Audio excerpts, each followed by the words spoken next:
Okay, chapter 4, genetics, cellular function. Specifically working on the first section is talking about DNA and RNA. Differences between structure of them, the function of them. So let's dive in. Again, you're comfortable that DNA is carrying the code that is giving us all the traits that make you, you, right? And if we break it down chemically, it's actually the codes for all the proteins that make you, you. Okay? And all of the hereditary traits, color blindness, cystic fibrosis, diabetes, hemophilia, everything comes into these genes. Okay? So it's actually a fascinating history of how they found DNA. I would encourage you to check it out. Your textbook has some really good pieces, especially this deeper insight on 4.1, how they found the double helix. It's a fascinating story to read about Francis Crick and Watson, whose first name I can't remember, as well as some of the ladies that were involved who didn't get any credit for it. This has been a big thing recently. Wow. What's that? The book? There are books written about this. I can't remember a title. Yeah, I'm sorry. But we're talking about deoxyribose nucleic acid, DNA, right? And the name tells you the difference between RNA. That it has a deoxyribose, so to be deoxy means without oxygen, right? And ribose is a sugar. Are you with me? So ribose nucleic acid, that is RNA, and deoxyribo nucleic acid, DNA. We cool? That's really the significant difference between them. So long, thread-like, it has 46 DNA molecules or chromosomes in a nucleus. You say, wait, that's not the number we learned. What number did you learn? 23, right? But they're paired, right? Each chromosome is a pair of pieces. And they're basically saying, hey, that one side is a chromosome. Does that make sense?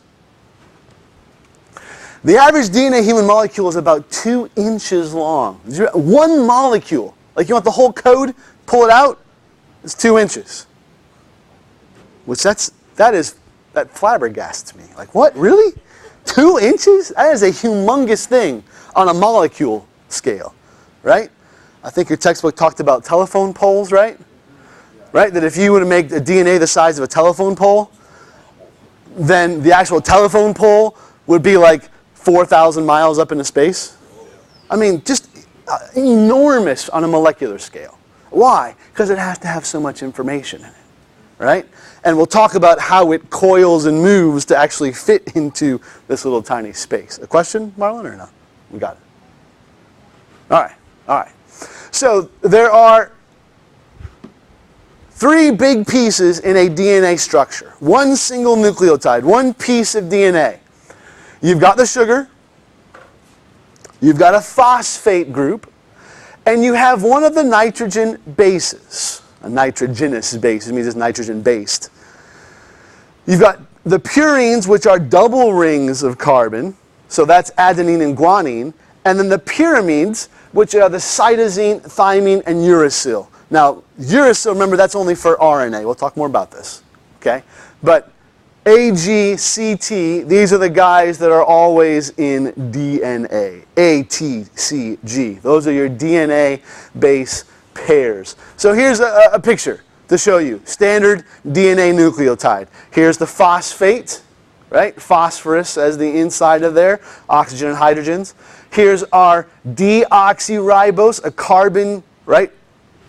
The hexagon, not hexagon, the pentagon piece, that is a carbon chain, right? With these other H's and O's attached, and that actual name is deoxyribose. That's the name of that sugar.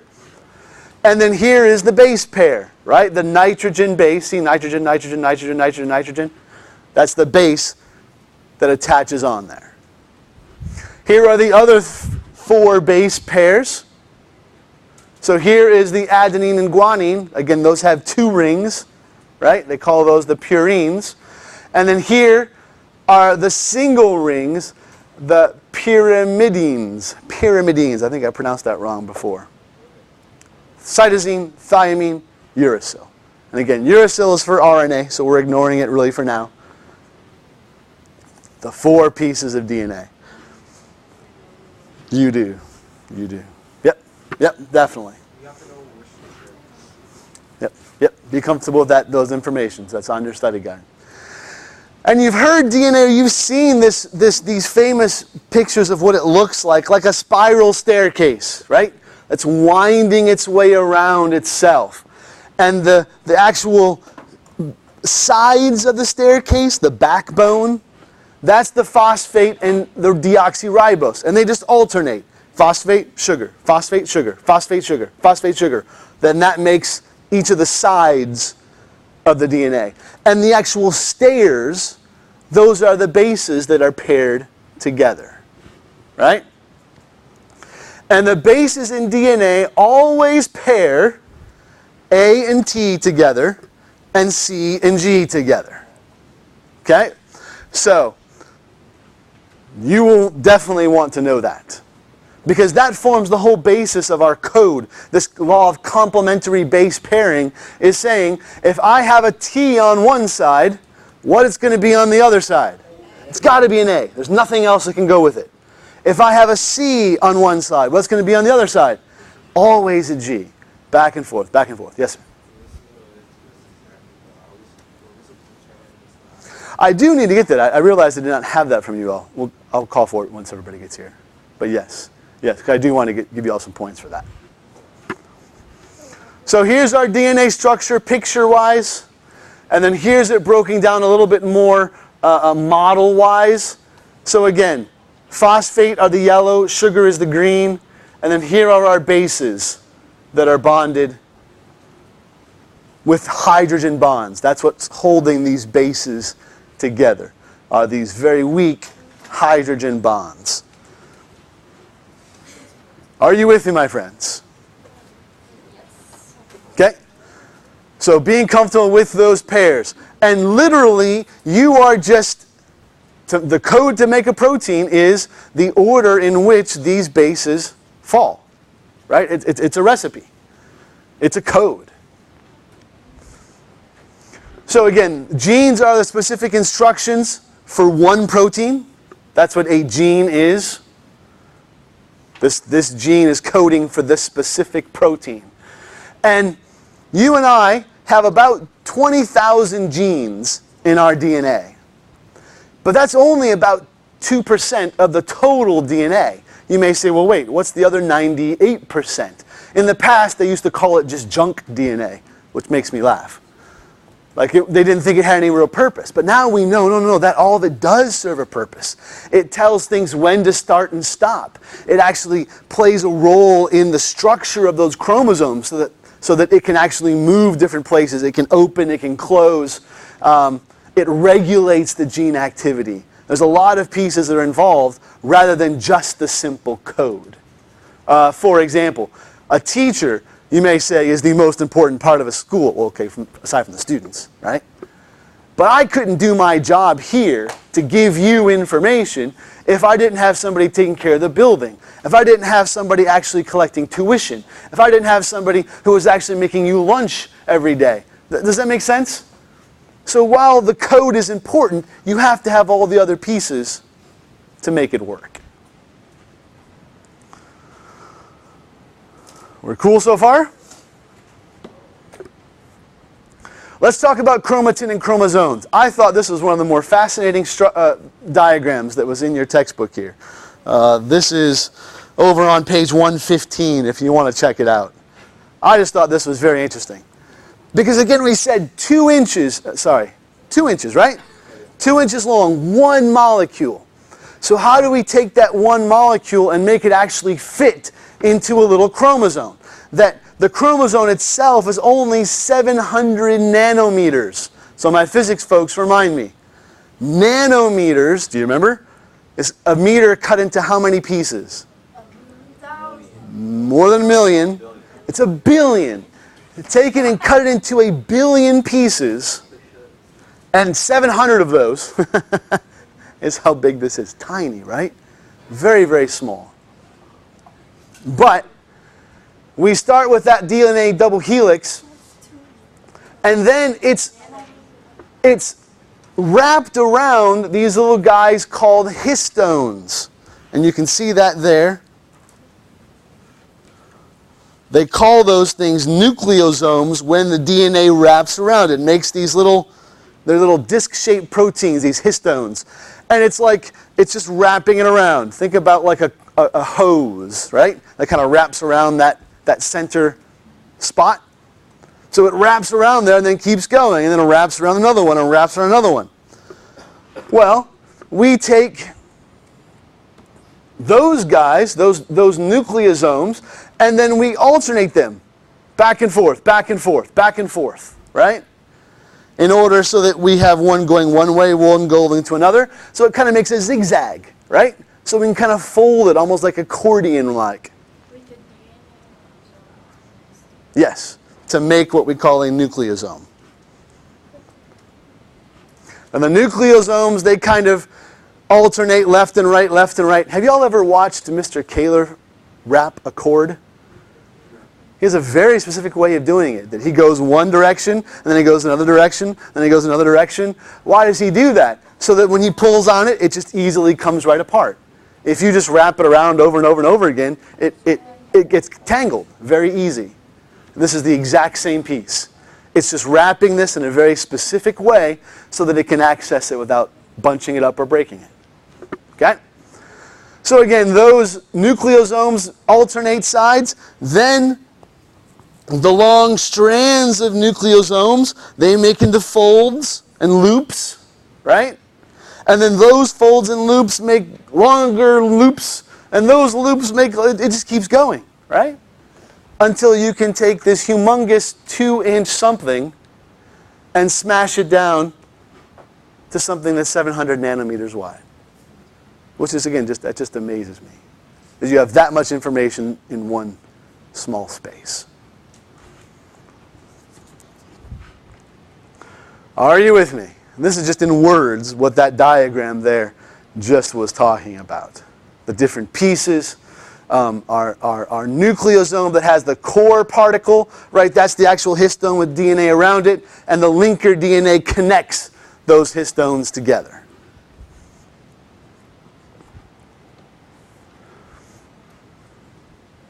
Are you with me there? Any questions with the DNA structure as far as coiling and such? So each of those little chromosomes, again, which would just be one end, if you're looking at, say, the diagram on page 116, the diagram that looks like this, each one of these is a chromosome, right? This is a chromosome that has already reproduced, right? It has its sister chromatids that are there, that are the identical copies. This is right before. This is in the process of mitosis, where we're going to split this apart into two separate cells. Okay? So normally, it's just one of these, right? There's not the second half down there. So it's like a V instead of an X. Does that make sense? No, they're like just stuck in the middle. Like this centromere here is like holding it pinned together. So, and it will break apart from there. Okay? Where were we? We were here, sorry. Okay? And what you have to make sure is that you understand is that these chromosomes are not static. And this is a weird thing for me to think about when I was first trying to understand this. We tend to think of these as just static structures that, okay, this is just the way it is. No. It's always being changed because genes are getting turned on and turned off. Proteins are coming in to actually, or enzymes are coming to open the DNA to get recipes from it millions of times a day. Does that make sense? So it's continually moving, continually developing, continuing to replicate itself. It's not a static environment. It's very, very, very much in flux. Okay? Yes, we've talked about all of this already. Any questions as far as DNA goes? Yes, sir. The three components of what? The nucleotide, the sugar, the phosphate, and the nitrogen base. And that is on the study guide there. Nucleotide equals, kind of like the second paragraph down there. Yes? Are core particles the same as histones? So the core particle is the DNA that's wrapped around that histone. The histone is like the little guy in the middle the DNA is wrapped around.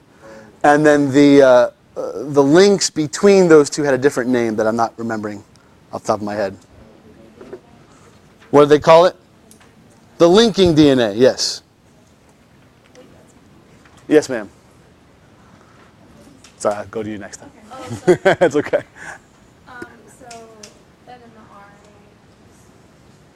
there's the two things, A, T, Yes. Would it be A, G? It is. That's the primary difference between in the base pairs. Oh, but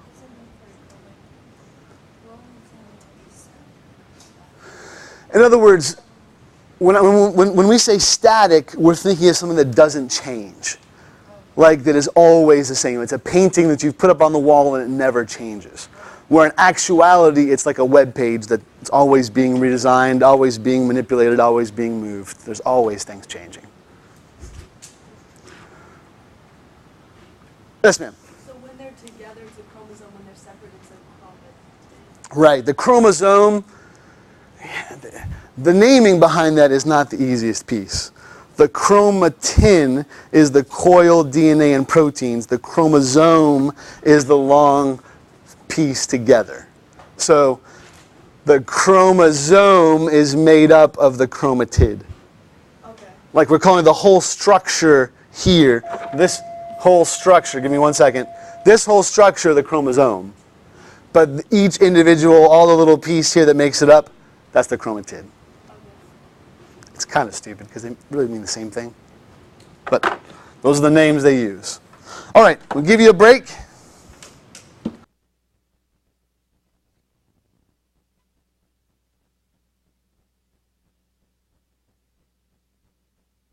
You finished talking about DNA? Shh, we're jumping back in. So RNA is smaller than DNA. And again, the biggest difference is the sugar, right? Ribose replaces deoxyribose as the sugar in the backbone. And RNA is just a single strand. It's not this double helix. It's just a single strand. Excuse me, which makes sense because all it's doing is going in and copying the code from one side of the DNA. Does that make sense? That's all it's doing. So, you have three main types of RNA that are used for protein synthesis. The messenger RNA, the ribosomal RNA, the transfer RNA. We'll talk more about what these all do as we go into translation and transcription. But that is the key piece. They have a different sugar. And last but not least, uracil replaces thymine as the base. So instead of the T, you have a U. The Y, I don't honestly know the answer to that question. Maybe because otherwise it would think it would react differently. I honestly don't know. I'm sure there's a reason out there. I'd love to know it, but I don't know off the top of my head. And again, the key about RNA is that it's in the cytoplasm, right? It's not in the nucleus. DNA is only ever in the nucleus unless the cell is reproducing, right? Because then the nuclear wall breaks down and the cells move to the center, the chromosomes come out. But RNA's job is to go through that nuclear membrane, through the nuclear pores, out into the cytosol so that it can make all these proteins. Okay, so now let's talk about genes. And again, we already talked about genes as being a segment of DNA that carries a particular code for a particular protein. The problem is the body has millions of proteins, but only about 20,000 genes. So that it can't be that specific definition. So what we go with now is that gene as an information-containing segment of DNA that codes for the production of a molecule of RNA that then plays a specific role in making one or more proteins. So in other words, a gene is not the recipe for a protein.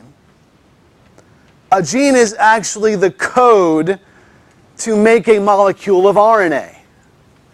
And that RNA can then be made into multiple different proteins. And we'll talk about that. David, do you want lunch today? Enchiladas. Okay. And we'll talk more about how that works in a minute here. So it's okay for you to think of genes as still being, coding for a particular protein. Because in some ways that's true, right? But it's actually not coding for the protein itself. It's coding for the RNA that makes the protein. And that RNA can be used to make multiple ones. I'll show you that in a moment here. Okay. And we know that the reason why is because the amino acid sequence, because remember, proteins are just amino acids, right? The sequence of those amino acids is determined by the RNA, right? By the actual nucleotide sequence of the RNA from the nucleotide sequence in the DNA. So our genome is the 23 chromosome set. Now remember, that's 23 pairs of chromosomes. The V is the chromosome, right? They call it's a pair of chromosomes. One individual arm is the chromosome. Are you with me? So we're talking about, if I roll back to the picture that we were just looking at a minute ago. Right? So this is your pair of chromosome. Right? So when we say you have 23 chromosomes, we mean you have 23 pairs. Does that make sense? So we actually have 46 individual chromosomes. So this is 1, this is 2. Cool? Again, 23 is always, 23 and me is the number we all think of. But it's 23 pairs of chromosomes. All right, so let's move down. Genome. Get rid of that. Is all that DNA. Okay? And one of each chromosome comes from one of your parents. Because all the cells in your body have these pairs of chromosomes except for the sperm and egg cells. They have just 23 individual pieces. And 23 from your dad, 23 from your mom come together, and that's what makes you. So you are that combination of the two of them. Have you ever noticed, if you go to your dad's family, they see all of the ways you look like your dad? And if you go to your mom's family, they see all the ways you look like your mom? Or some of you just only look like one or the other. Okay, I got you. Okay? Or maybe you're just all your own person. I like it. I like it. All right. Let's keep moving.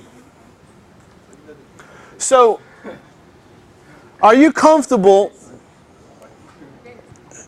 that we are at least 99.99% genetically identical? Every single one of us. 99.99%, even more than that actually. But again, even though she looks totally different than you, even though he's got different body parts than you do, even though she's a different color, even though he's a different height and looks different, 99.99% of you is exactly the same. Do you understand that's why it's so foolish to be calling us and them, right? We'll go to what we were talking about this weekend. That is a huge thing. Why would I dehumanize you? Why would I make you different than me? We're the same. We may not speak the same language, but we are almost identical, right? If I looked and saw two test papers that were 99.99% exactly the same, I'd be pretty sure you were copying, right? No, there's that 0.01%, Mr. Hess. No, I don't think so. Okay? Again, very, very similar. But understand, yes, sir? So, like, when they're, like, doing, like, DNA tests and stuff, what's that 0.01% that they look? So that's what we're talking about. That's all these other pieces. So because we have so many base pairs that make us up, even to be 0.01% different, means that you can be different by more than 3 million base pairs. Because there's so many base pairs that are present in this DNA. So there's still infinite variety of people, right? Maybe not quite infinite, but a significant large variety of people, because you have all these different base pairs that can be different, which will then express whether you are a guy or a girl, or whether you're tall or whether you're short, whether you have black hair or brown hair or blonde hair or no hair.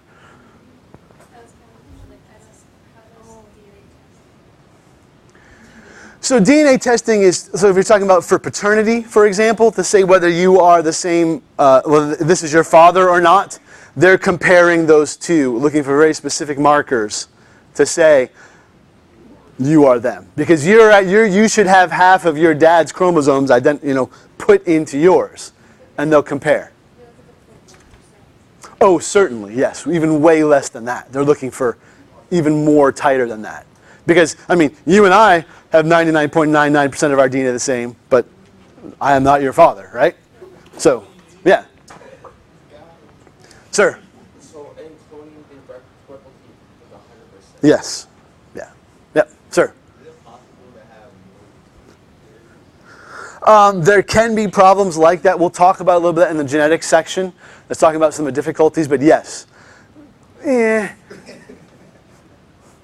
I know where you're going with it. I know where you're going, but no, for the most part, 23 is what makes us human. Does that mean, like, technically, you could end up exactly the same as someone, theoretically, that you're not related? I suppose, but the math is so, there's so many different varieties.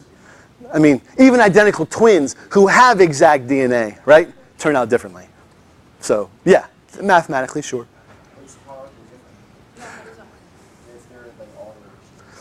Because you are not simply just a product of your genes. You're also a product of the environment that you grow up in. These two pieces are, you cannot separate them. Your environment makes you. Yeah, right. Different personalities, different ways that they express things. But there are similarities. They've done tons of studies. Researchers love twins, especially twins that are separated at birth. And they'll bring them back together after 40 years, and there's so many things that are very similar between them. It's like eerie. Again, showing that their genetics play a role, but they're still different people.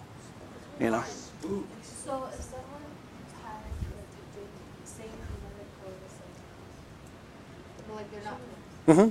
but at one point in the situation, so does that mean like the concept of the Because of the what? the concept of Of a doppelganger, someone who looks just like you?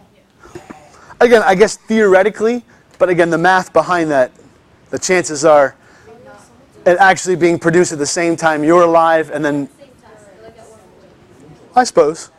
Yeah, I suppose. Sir? The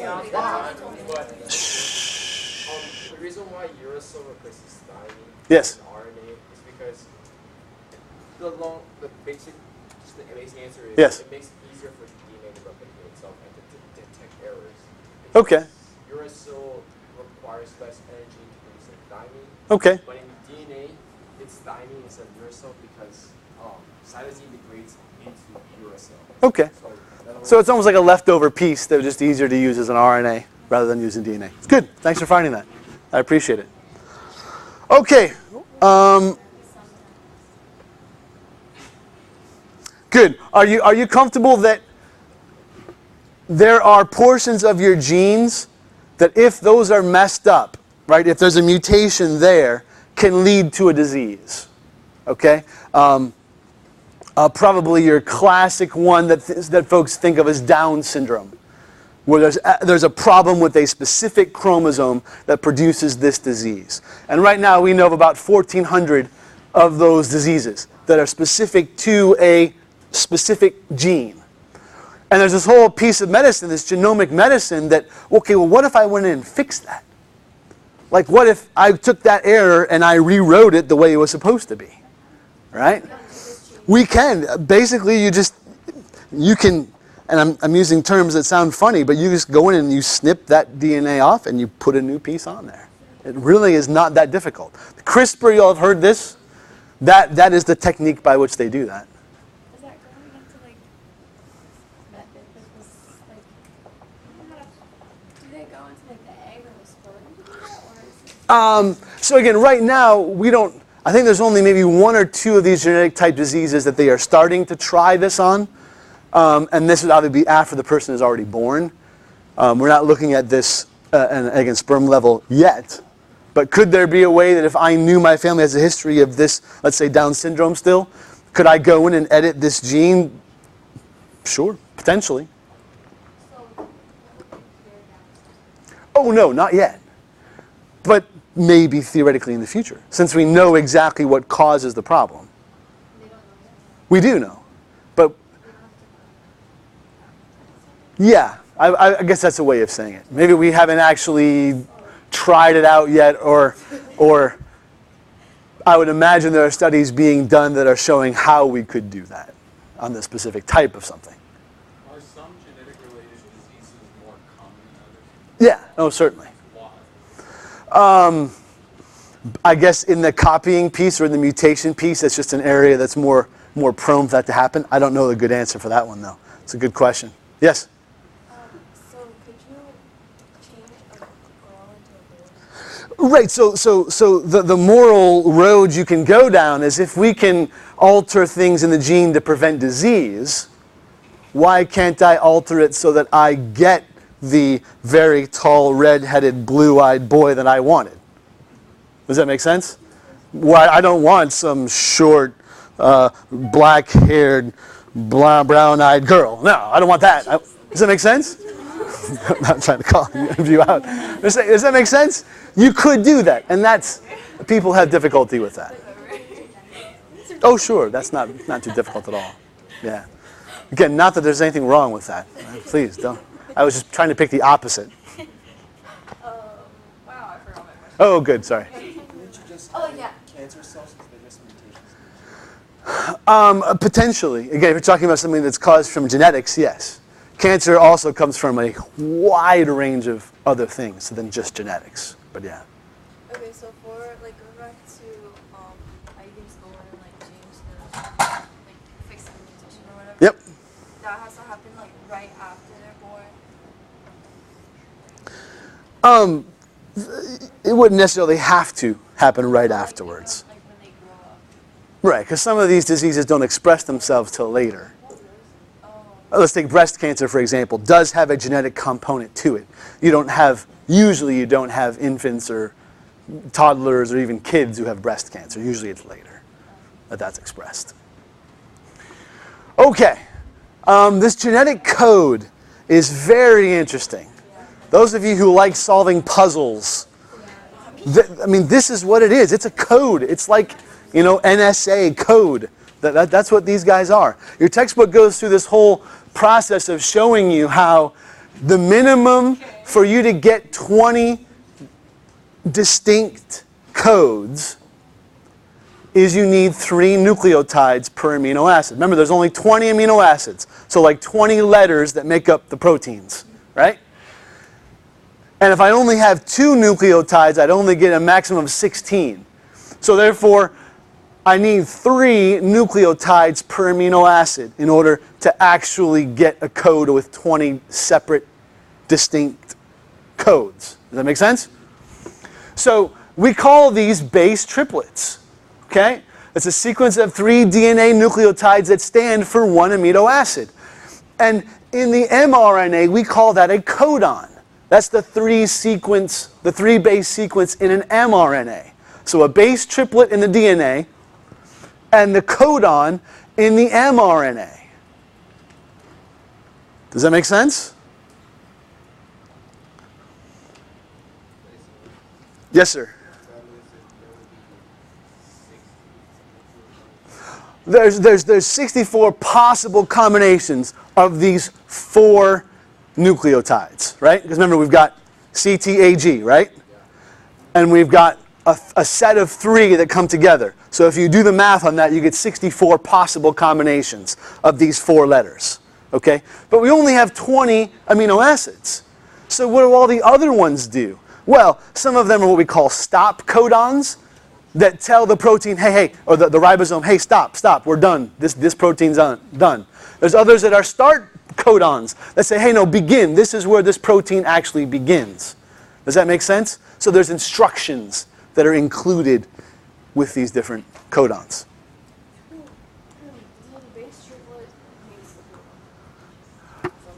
So the base triplet is in the DNA. It's the three-letter sequence in the DNA. The codon is the mRNA copying with the corresponding pair, right? If it's a C, it's a T. If it's a G, right? You with me? That's what we mean by codon. Okay. Flip really quick. I don't have a slide for this, but in Appendix E, which is back, well, in the very back of your textbook, it's A19 is the actual page that shows it. They give you the code. Like, this is the genetic code. You want to make proteins? Here it is. This is the code. I was trying to see. Yeah, I don't actually have a slide for it, so.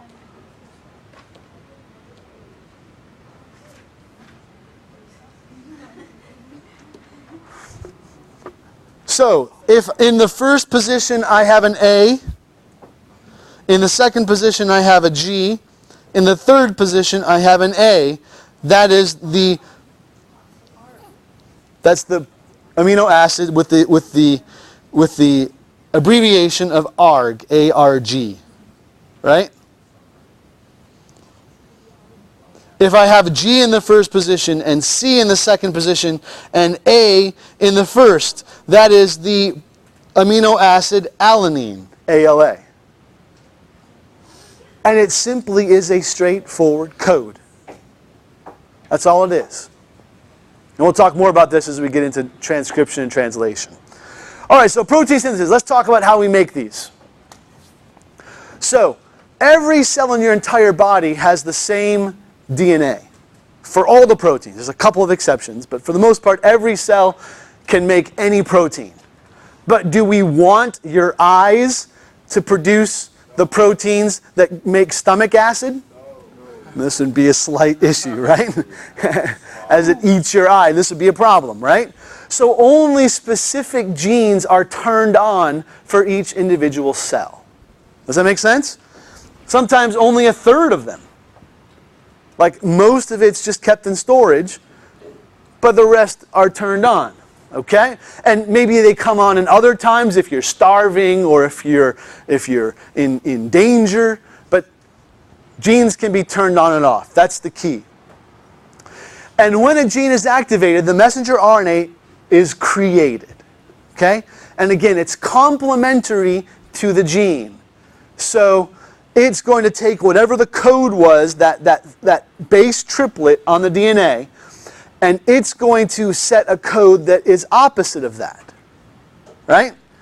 The corresponding code. The base pair.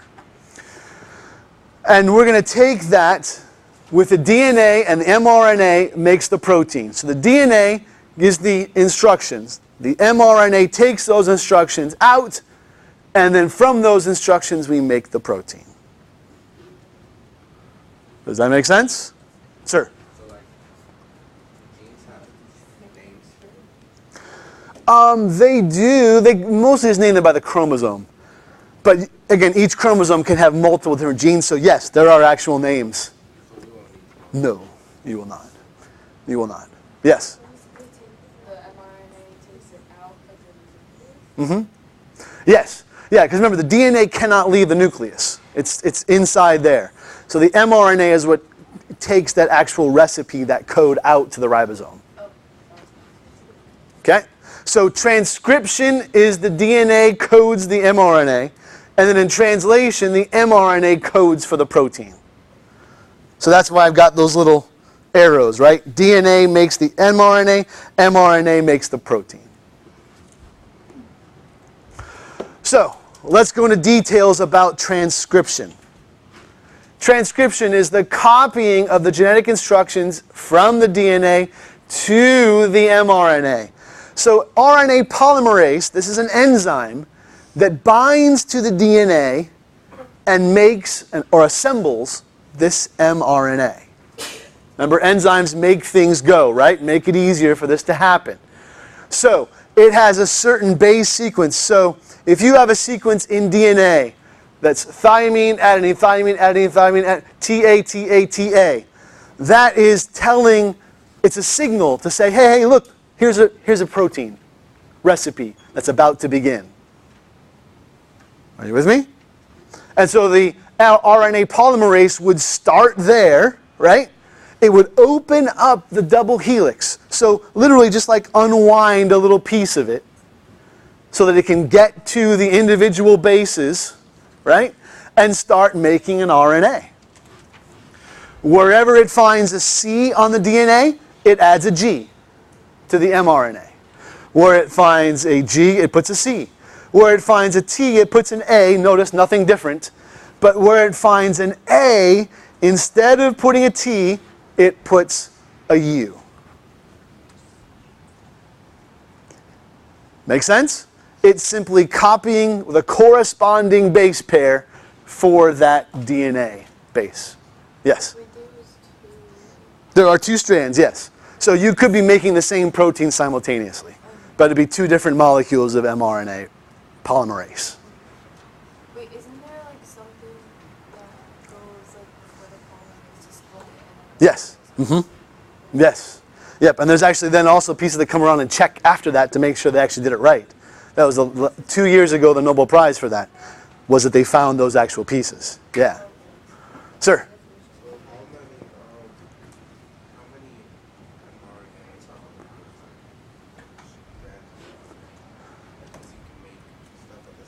Yeah, millions. I would even say billions. Yeah. Yeah, because this is happening all the time in these cells, where it's unzipping pieces and copying, making these mRNAs. Yeah. So I'm not sure there is a number we know, but it would be humongous. For with all the proteins we need consistently. Yeah. Carlos. What's the name of the U? The U is uracil. Yep, that's the base. That is the U.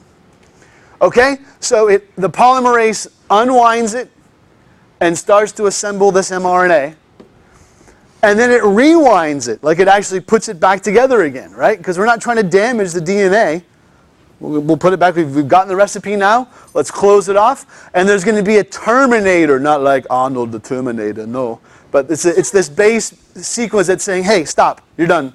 That's the end of a gene. Are we cool? It does. Exactly. Yep, it does. It does. Wait, I thought that it like made two. What's that? I thought that it split in half and then like there was like it made two. For replication you're talking about, yes. We haven't gotten to there yet. Yep.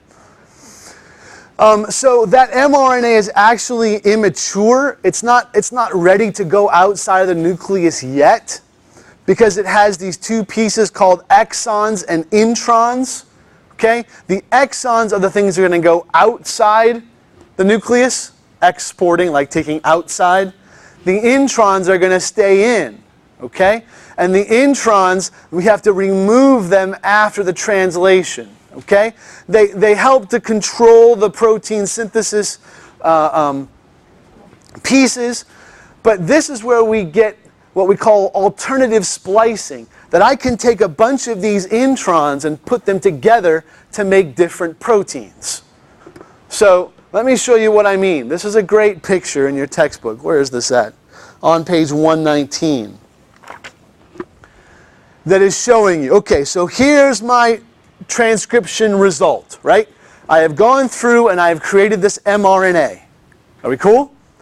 The light pieces are the extrons, the dark pieces are the introns, right? So I can take this mRNA and take the individual pieces, and can you see that now, instead of only coding for one protein, which would have been A, B, C, D, E, F, I can take the individual pieces and make 3 different proteins, A, C, D, B, D, E, A, E, F. So from one code, I can make multiple proteins. Are you comfortable? That's why they say you can't think of a gene as being the recipe for one specific protein, because that gene can make multiple proteins, depending on how you break up the exons or how you order the exons. Sir?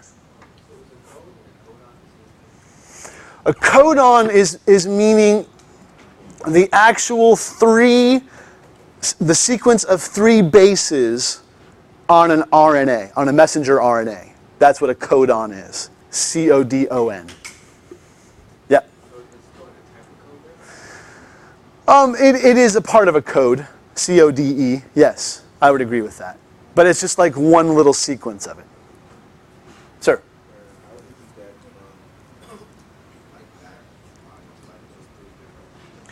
That it took the little exons, it took the pieces. The introns get cut off, the dark pieces, and the light pieces come together.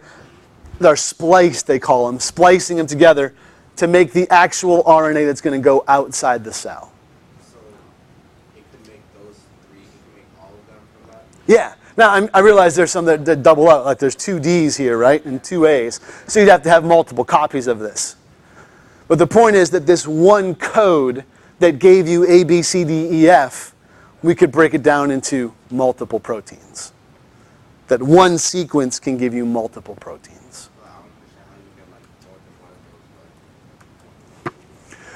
You would have to just have another copy of it that would be made. You'd have to just have another copy of the same piece. But I could make, are you comfortable that we could make A, B, C, and D, E, F 2 separate? Yeah. I hear what you're saying. I understand there's that confusion. But don't think of it as just being one strand makes these 3 types. I want to make sure you understand, like A, B, C, D, E, F are their own code to make the actual proteins. It's a good question. What creates mRNA? The pre-mRNA is this piece that we haven't cut out the introns yet. You may have never heard of this before ever. Okay?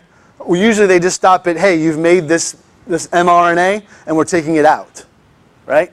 But there's actually more into that process. This is the thing that was created in the nucleus by the RNA polymerase, is this pre-RNA. And then we're going to take it and we're still going to refine it before we send it out of the nucleus. That's okay. Are you with me, friends? Whew, I know it's a lot of stuff. Stand up. We got about 15 minutes. Stand up and stretch. It's a lot, I know. I'm getting you a lot. But stand up and stretch a little bit, because we're on the home stretch. Yeah, quick. We're on the home stretch. Because we've gotten through transcription. So we've transcribed it, but what do we got to do now? We got to translate it, right? We got to turn it from the language of nucleotides into the language of amino acids.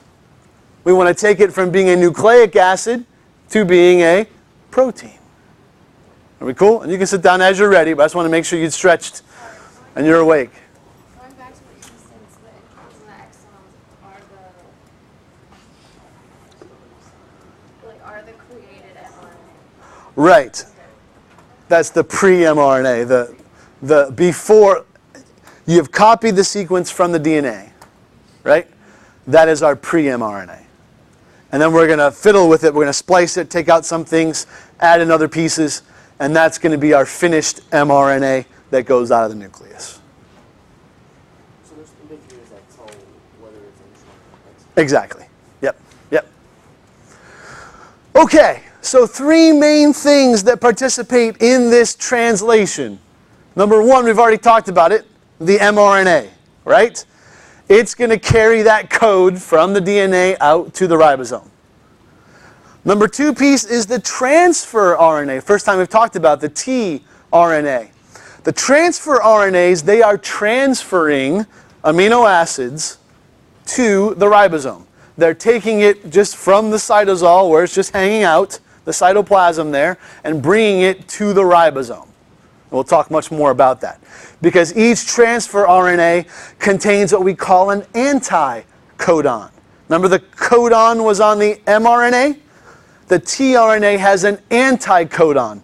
And the anticodon has to match the codon. Does that make sense? It has to bind with the specific other pieces. We'll show you this more in a moment. So mRNA, tRNA, and the last piece is the ribosome. And the ribosome is where the actual protein is formed.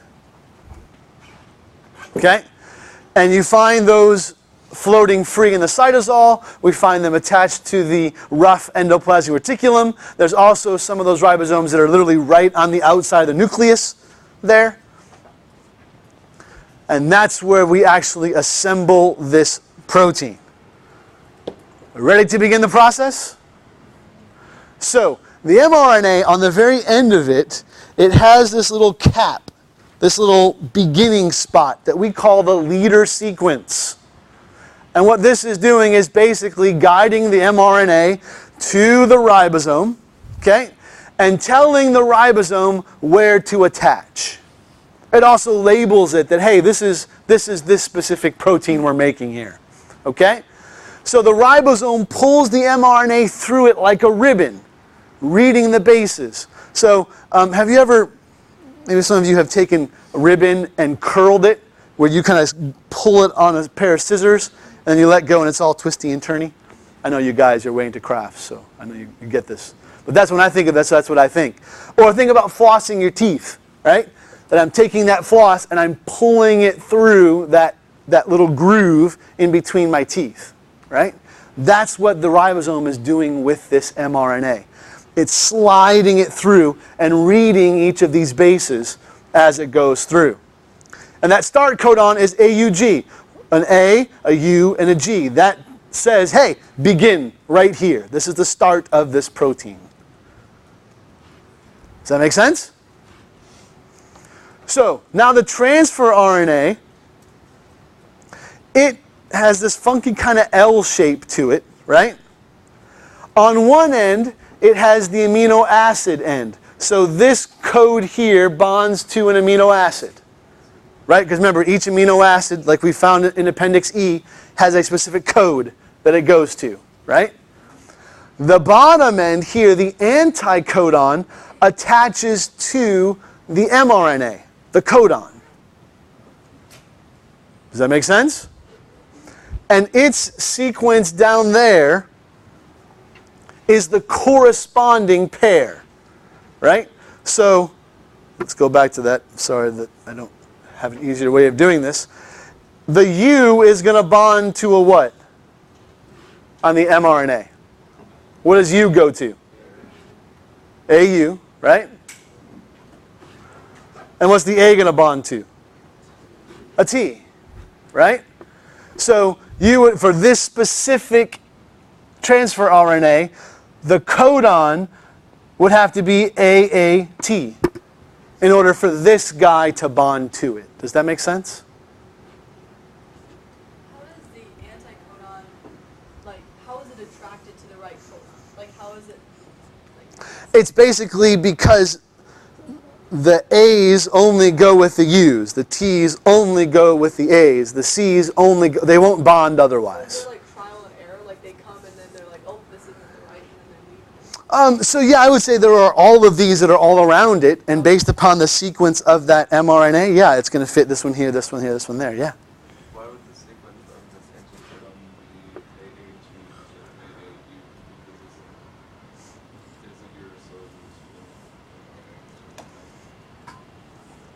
Oh, you're correct. My apologies. The DNA would be the T. Yeah. So that would be a U. My apologies. It would be a U that would be on the mRNA, not a T, because there are no T's in RNA. So that's my... Good catch.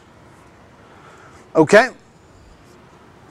So, 3 quick steps with this translation. You don't have to know all the details. I just gave you the names of them.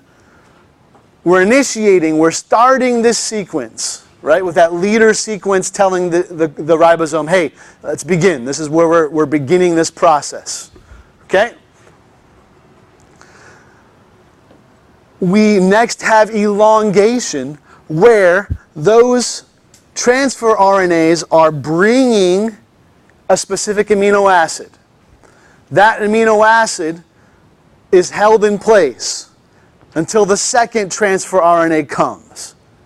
When the second transfer RNA comes to line up with the code, those two amino acids bind. They make what's called a peptide bond, right? And the transfer RNAs can then let go of the amino acids, and now I've got two amino acids stuck together. A third transfer RNA comes, again the next one on the code, sets it down. That third amino acid bonds with the first two. So now I have a chain of 3 amino acids. Are you with me? And it just keeps adding to that chain. It keeps elongating, right? Getting longer as we add more and more amino acids. Some proteins may only be 20 or 30 amino acids long. Some proteins may be 100,000 long. It just depends on the protein. Are you with me? So this is the process of we just keep bringing in more amino acids and binding them together.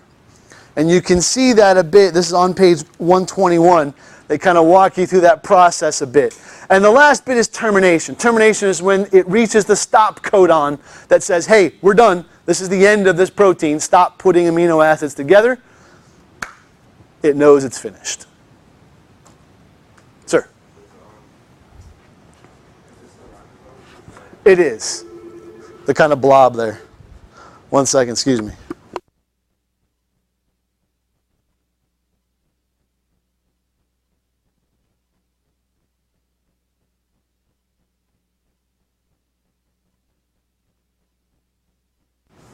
Okay. Let me quick, I didn't pull this up, but I want to make sure you see it because I think this is worth showing you quick. On my old, no, never mind. I don't have time. I'll show it to you another time so you can see it. And it's quick. This process happens awfully quick, right?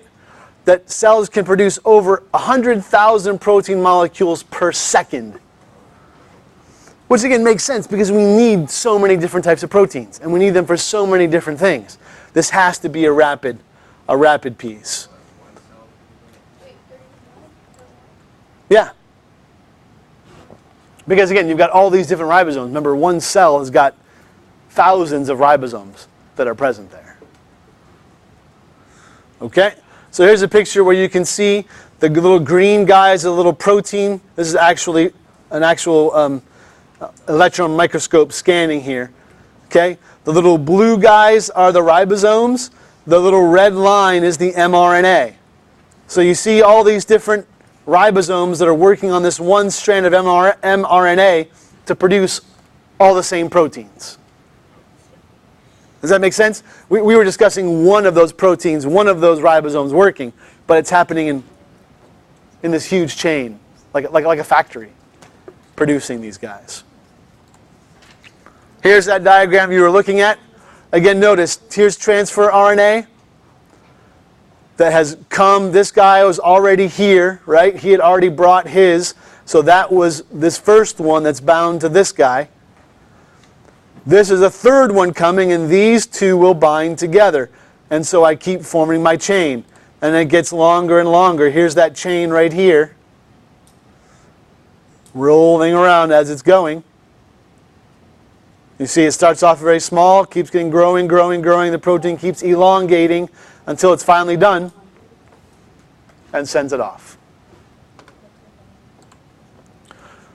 Proteins are then packaged, right?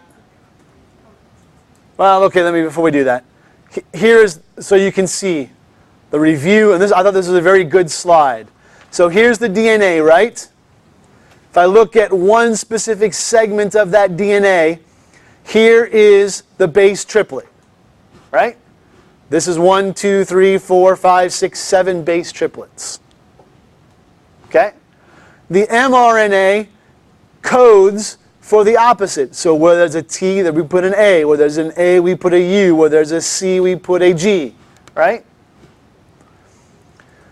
This mRNA has a tRNA that corresponds to it.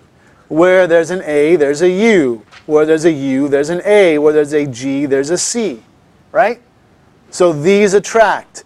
That code, UAC, is for this specific amino acid. Right? So the transfer RNA brings that amino acid, and then when these guys are together, they form a peptide bond between these different amino acids, and we call this whole thing a peptide chain. The whole peptide chain is what we call a protein. That has to then fold in that conformation, remember that three-dimensional folding, so that its shape can be exactly what it needs. Are you with me, my friends? Whew. A lot of stuff. Quick piece on protein processing. I gave you some information on the very back end of your study guide. You have these things that just make me laugh called chaperone proteins. And I read that, made me just chuckle. Wait, there's chaperones in your body? Yeah. What they do is they're older proteins that pick up the new proteins and guide them into their folding into the proper shapes. So no. You don't want to be that wild and crazy protein. You want to be this nice, conservative, relaxed protein, right? Folding in the right way. It keeps it away from improper associations between other proteins. Oh, you don't want to go hang out with those proteins. Those aren't the good ones. No, come hang out with these guys. Is that not hilarious? It's like a really bad sermon waiting to be written, right? It's right there. Okay? And then the proteins are also processed. Again, you have seen this diagram is there, figure 411, where the proteins that are on the rough ER the ribosomes on the rough ER, as they produce their proteins, those proteins are packaged in little endoplasmic reticular vesicles and sent to the Golgi apparatus. In the Golgi apparatus, it takes and it finishes, in quotes, those proteins. It modifies the structure of the proteins a little bit to let them do what they need to do, to help them to be this final shape that determines its function, right? Then it packages those proteins in the Golgi vesicles and sends them out via exocytosis. So the ribosomes made this guy, but the Golgi complex is making sure it's completed and folded in the right way and sent out of the cell. Does that make sense? Cool. It's a lot of information today. I'm really impressed. I see very few glazed over eyes, so I appreciate that. Okay, this is what all I just said here. All I just said, yes. And again, we talked a little bit about gene regulation, that genes can be turned on and off. I am really not interested in you knowing the whole process by which that happens. We have these things called regulatory proteins that help control that. And those guys are usually released by hormones. The hormones will bind, or one example they give in your textbook was a hormone binding, and that causes these regulatory proteins to turn on specific genes to make specific proteins. Whew. You survived. Well done. Okay? I will have this updated with the rest, because you realize we still have 2 more sections to go. But that was a big chunk of the chapter, right? So well done. Well done. I will see you tomorrow.